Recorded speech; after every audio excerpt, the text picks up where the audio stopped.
প্রিয় নিত্যানন্দ প্রিয় জয় জয় শ্রীনিবাসেশ্বর হরিদাসনাথ জয় গদাধর প্রিয় স্বরূপ প্রাণনাথ জয় কাশীশ্বর জগদানন্দ প্রাণেশ্বর জয় বিশ্বনাথ রঘুনাথেশ্বর জয় গৌর দেহ কৃষ্ণ স্বয়ং ভগবান কৃপা করি দেহ প্রভু নিজ পদদান জয় শ্রী অদ্বৈত সব ভক্ত মিলি মোরে ভক্তি দেবদান জয় রূপ সনাতন জীব রঘুনাথ রঘুনাথ গোপাল জয় ছয় মরনাথ এইসব প্রসাদের লিখি চৈতন্যের গুণ জৈসে তৈসে লিখি করি আপন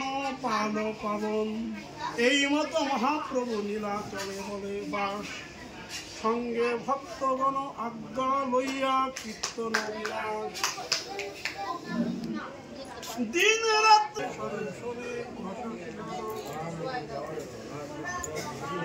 যখন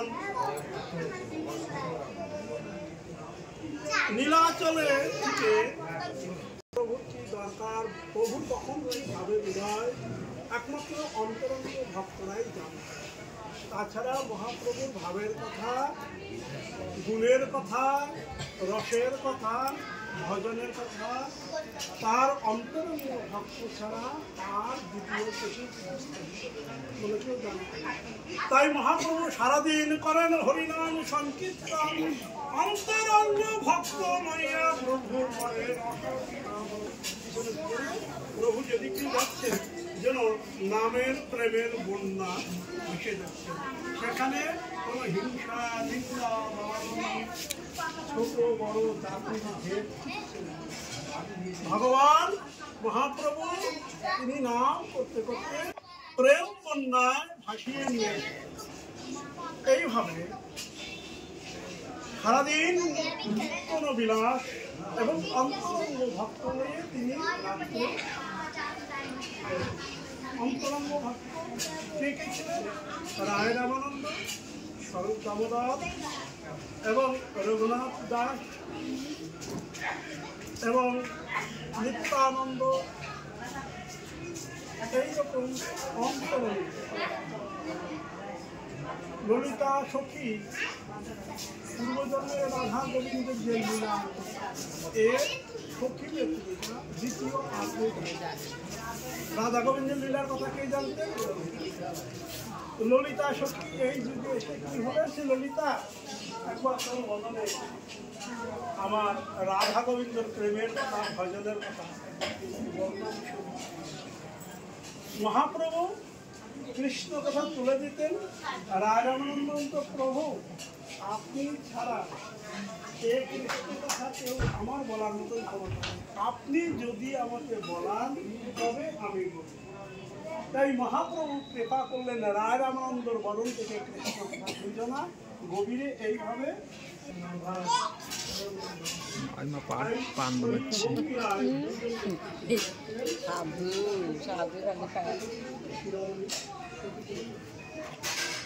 আর রাধারানী তাই দুজনার সঙ্গে মহাপ্রভুর অন্তরে রাধাঙ্গ বাইরে এবং সেইভাবে শান্তিতে রাধারানীর কাঁচা সোনার এক পাতা করে হয়ে গেলে কিন্তু কৃষ্ণ ভজনের শিরোমণি ছিলেন। তাই কৃষ্ণ বিহু রাধারানীর যে ভাব, সেই ভাব আর কান্তি রাধার সেই কান্তি আর বিলাস রাধা গোবিন্দের বিলাস বিলাস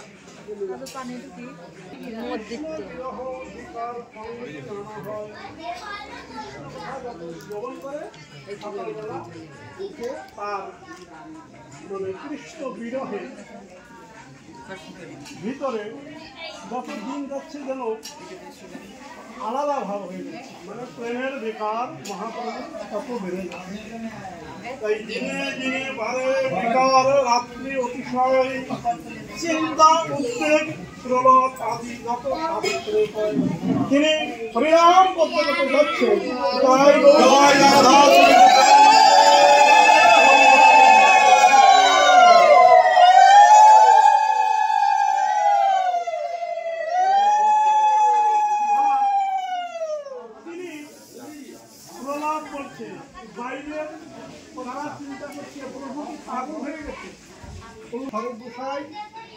এবং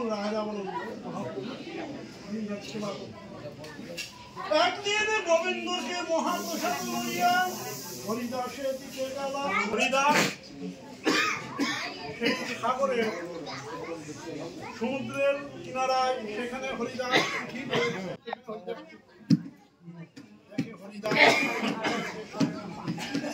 মন্দ মন্দ করিতেছেন সংখ্যা সংকীর্তন।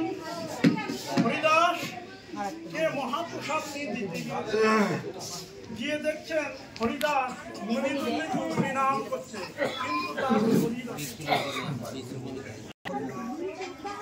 যাহার হরিনাম শ্রবণ না করে মহাপ্রভু একদিনও তিনি সেই অন্তর ভক্ত আজ চলে যাবে। মহাপ্রভু অন্তর্যামী হরিদাস হরিদাস তুমি কেমন আছো হরিদাস?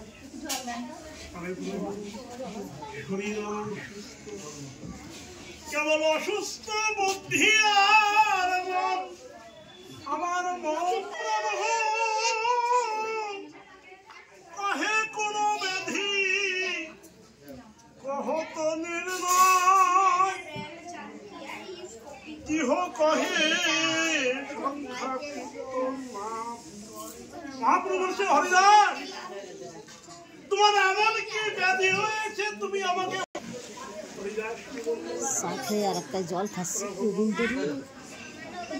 আমার ব্যাধি হচ্ছে আমার হরিনামের সংখ্যা, আমার এই মানব জীবনে আমি পূর্ণ করতে পারলাম না।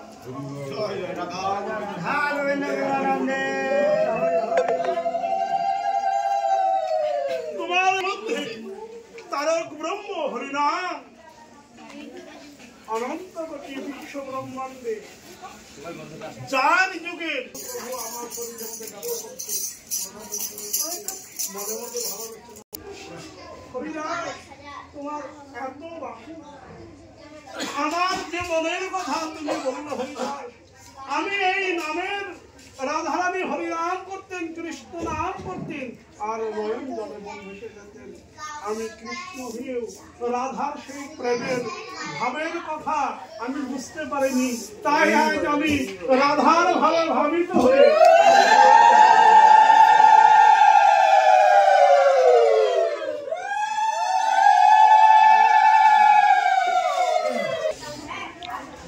ব্যাধি কি না আমার এই হরিনামের সংখ্যা পূরণ হচ্ছে না। ওই প্রভু কহে কোন যদি কহত নির্ণয়, ইহ কহে সংখ্যা। এত আগ্রহ কেন হরিদাস? তুমি নামেরই সংখ্যা কমি না। হরিদাস কি বললেন? নাস্তি এবং নাস্তি বলে গেলেন যে এই হরিনাম নিয়ে জীবের আহার, তাই এবে অল্প সংখ্যা করি হীন জাতিতে জন্ম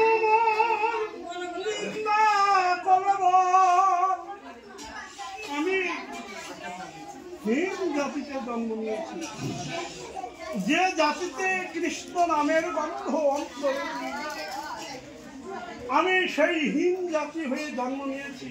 তোমার প্রেমে আমি মগ্ন হতে পারলাম না। আমি নিজ কর্মে নিজ কামনা পাপে আকৃষ্ট হয়েছি। আমার জীবনে আমি নামের সংখ্যা তুমি আমাকে স্পর্শ করো না, আমি অধম, আমি পামর। হরিদাসের এখনো অর্থাৎ যেদিন আমি চলে যাবো এই পৃথিবী, সেদিন যেন এই লীলায় অবসরিবে তুমি নাও মন চিত্তে, তুমি আমার চিত্তের মধ্যে মনের মধ্যে এসে একবার স্থিতি হোক। আর সেই লীলা প্রভু মনে প্রভু না দেখাইবে আপনার আগে চরণ, আর নয়নে দেখিব তোমার ওই সাধবদন, জিহ্বায় উচ্চারিব তোমার কৃষ্ণ চৈতন্য নাম, এই মতো মোর ইচ্ছা ছাড়িব।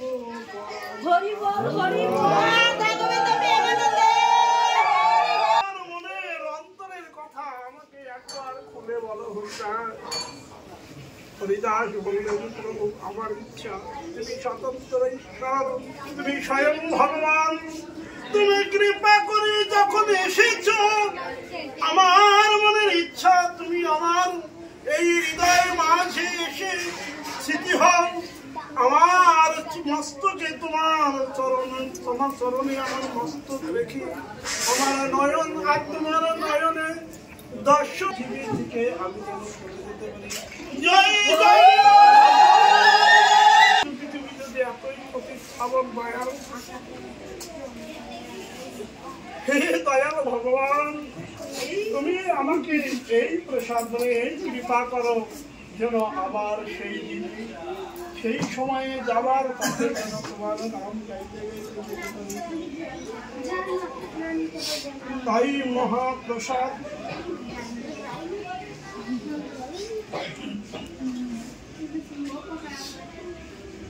এই নিজ দেহ মর পরিবে তব আগে, এই বাঞ্ছা সিদ্ধি মোর তোমার আগে লাগে।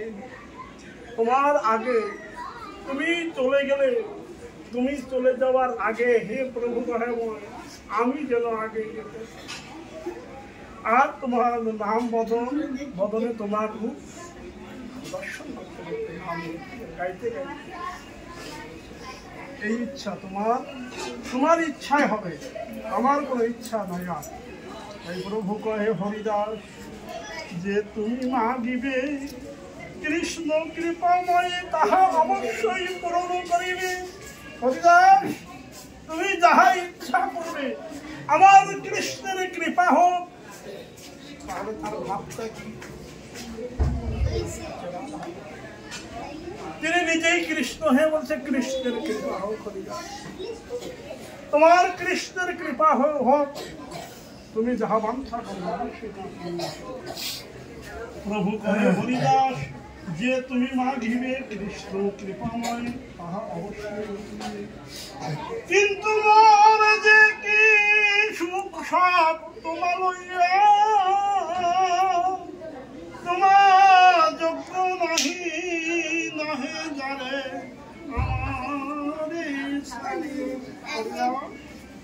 তুমি যে এখনো বাঞ্ছা করবে কৃষ্ণের কৃপা তোমার হোক, তোমার ইচ্ছা পূর্ণ হোক, কিন্তু হরিদাস তুমি আমার কথা তা করলে না। হরিদাস আমি যে তোমার বদনের কৃষ্ণ নাম শ্রবণ না করে একদিন পাই না, আমি নিদ্রায় যাই না, এই দয়া তাই গৌর হরি।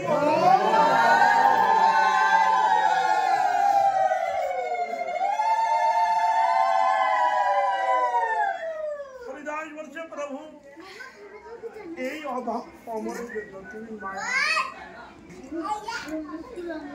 মোর শিরোমণি কত কত মহাশয় তোমার লীলার সহায় কোটি ভক্ত হয়।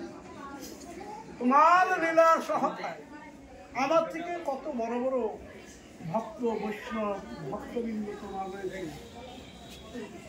পৃথিবীর যতগণ সকলেই বৈষ্ণবের গণ, কেবল অবৈষ্ণব অভক্ত আমি। তাই এই অধমের জন্য তুমি মায়া করো। আমি সকলেই বৈষ্ণব, আমি অবৈষ্ণব, সকলেই ভক্ত, আমি অভক্ত। এক পিপিলিকা মইলে কাহা হানি হয় আমার হেন একটি যদি মরি গেল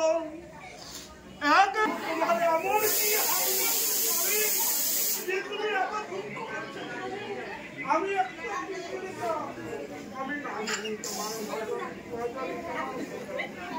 না করেছি তোমার নামে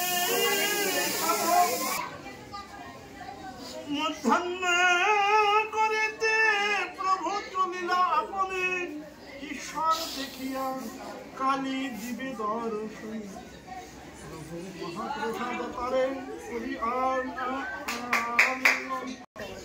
হরিদাসকে দর্শন করবার জন্য এবং মহাপ্রভু হরিদাসকে দর্শন তাই হরিদাসের আগে আসি দিল দর্শন মহাপ্রভু হরিদাসকে দর্শন হরিদাস বন্দিল প্রভু আর বৈষ্ণব গণের চরণ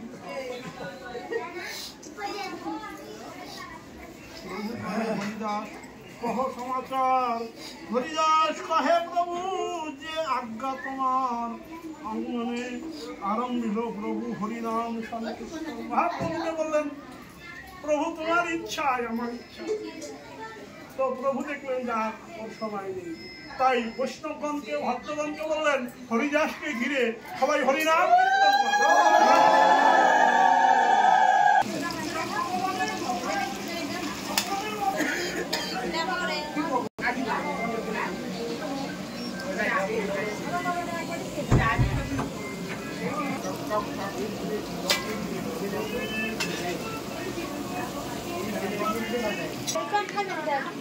খাবেন না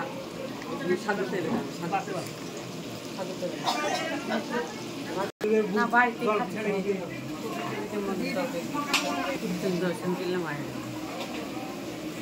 তোমার ভাও বেড়ে গেছে রান্না দিচ্ছে না রান্না আমাকে করতে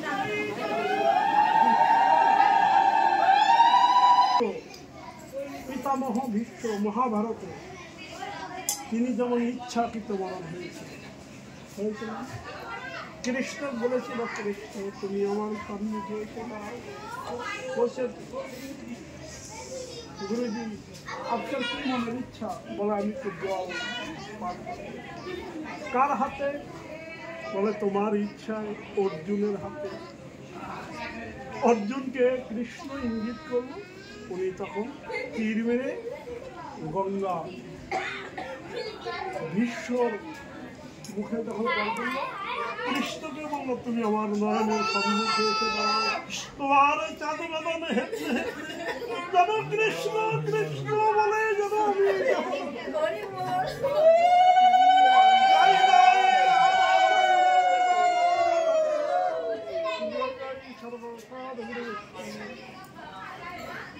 তাই সেই বিশ্বের কথা আজ মনে পড়ে গেল মহাভারতের বিষয়